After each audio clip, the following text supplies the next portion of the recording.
Hello and welcome back. Today let's make a juicy flavorful chicken burger that's easy, satisfying and packed with flavor. Using just one piece of chicken, here is the list of ingredients required. So now let's get started. Here I have taken a single chicken breast and sliced it in half horizontally. This gives you two thinner pieces which will fit perfectly in a bun. Now let us start by marinating the chicken with salt to taste, oregano, red chili powder, tomato ketchup. Now marinate this very well and let this sit for at least 30 minutes.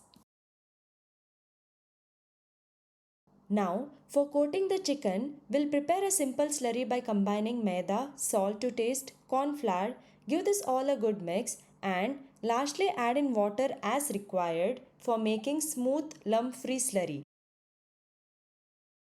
Make sure you won't add a lot of water at once as we do not want it to be too runny. Some crushed cornflakes. The chicken has been resting for about half an hour. Let's go ahead and start coating the chicken. Dip each chicken piece into the slurry, then in the cornflakes.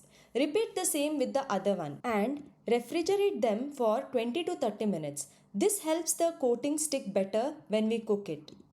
Now heat some oil in a pan and place the chicken and cook them for about 5 to 7 minutes per side or until fully cooked and golden brown. So here you can even deep fry or air fry the chicken based on your choice.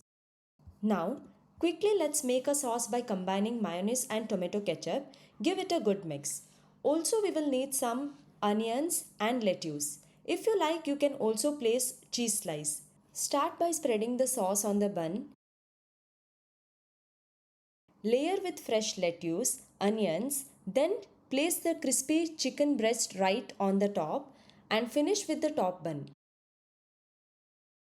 Press down gently and our crispy homemade chicken burger is ready to be enjoyed. If you like this recipe, don't forget to like, share and subscribe to the CookHub.